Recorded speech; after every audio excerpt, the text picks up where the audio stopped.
अस्सलाम वालेकुम स्टूडेंट्स। आज के लेक्चर के अंदर हम चैप्टर नंबर 13 बायोलॉजी का स्टार्ट करते हैं, स्पोर्ट एंड मूवमेंट। इस चैप्टर के अंदर हम डिस्कस करेंगे कि हमारी बॉडी के अंदर ऐसी क्या चीज़ है कि जो हमें सपोर्ट प्रोवाइड कर रही है, कितने ज़्यादा हमारे ऑर्गन्स हैं, उन सबको एक यूनिट की फॉर्म में इकट्ठा किया हुआ है और इकट्ठा कोऑर्डिनेशन के साथ मूवमेंट करवा रही है।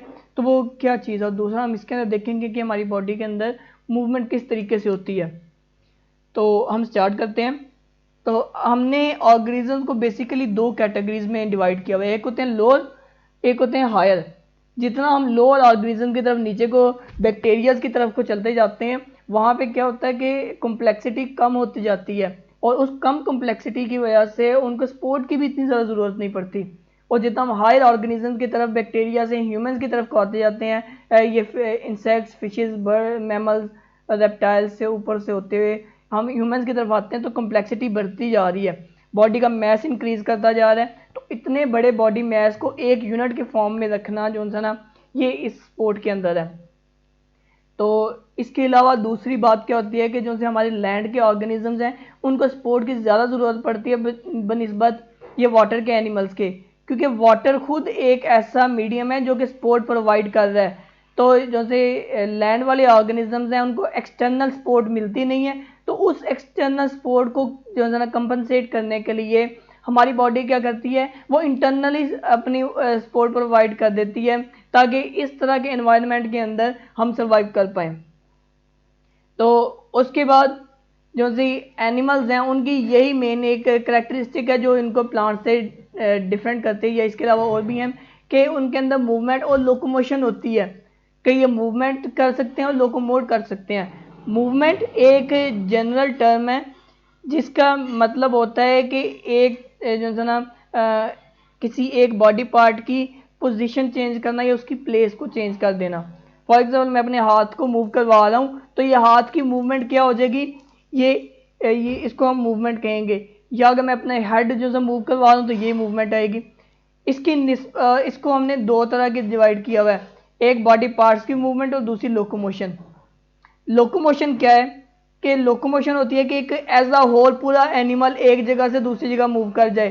फॉर एग्जांपल जैसे मैं अगर एक दरवाजे से रूम तक जाना है, तो अंदर 20-25 कदम बन रहे हैं, तो ये एक जगह से दूसरी जगह मैंने लोकोमोट कर गया, ये पूरी बॉडी मूव कर रही है। तो इस चैप्टर के अंदर हम यही स्पोर्ट को और लोकोमोशन को डिस्कस करेंगे। और इसके अलावा जब हम किसी भी स्केलेटन का जिक्र करते हैं या नाम लेते हैं, तो हमारे जहन में दो तरह के स्केलेटन आते हैं, एक होता है exoskeleton and second one is endoskeleton.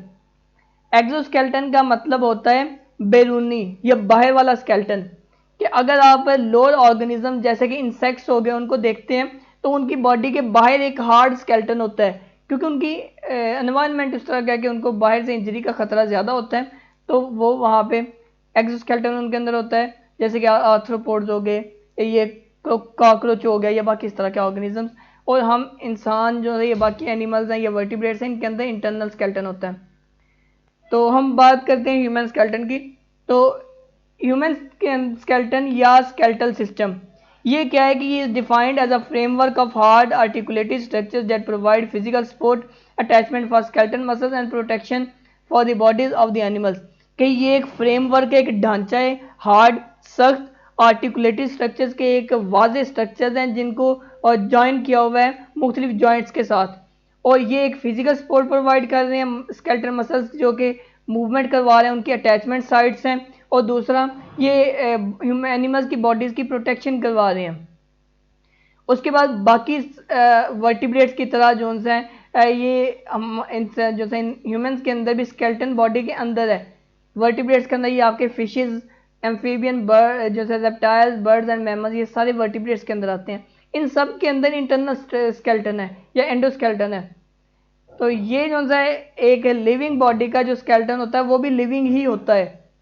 अब ये लिविंग क्यों है, क्योंकि जो से बोन्स और कार्टिलेज ये स्केलेटन के हिस्से हैं, ये लिविंग सेल से मिलके बने हैं, और इनके अंदर नर्व्स भी हैं, इनके अंदर ब्लड वेसल्स भी हैं, और ये ग्रो भी करते हैं, ये रिपेयर भी कर सकते हैं। कि अगर आप देखते हैं कि एक बच्चा है, वो जब बड़ा होता जा रहा है तो उसका स्केलेटन भी बड़ा होता जाता है। अगर आपकी हड्डी टूट जाती है, आपको पेन भी होता है, मतलब उनके अंदर नर्व्स भी हैं।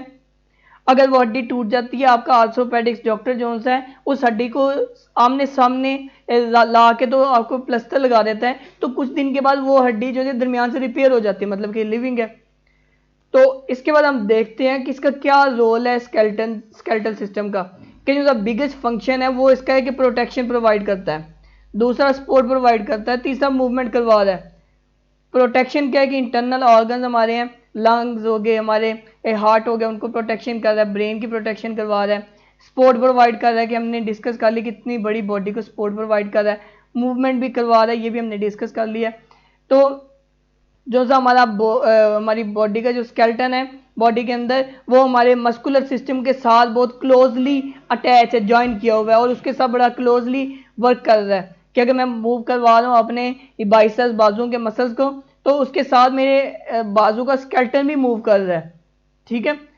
और उसके बाद क्या है कि ये हमें प्रोटेक्शन प्रोवाइड कर रहा है। फॉर एग्जांपल कि आपका जो ब्रेन है, दिमाग है, उसके इर्द गिर्द हार्ड आपका स्कल है, खोपड़ी है, कि जिसने आपके ब्रेन को जो है ना वो प्रोटेक्शन प्रोवाइड की हुई है। वर्टिब्रल कॉलम स्पाइनल कॉर्ड की प्रोटेक्शन करवा रहा है, रिब्स आपकी इंटरनल ऑर्गन जैसे कि ये लंग्स, हार्ट, स्टमक, इस तरह के ऑर्गन्स की प्रोटेक्शन करवा रहा है।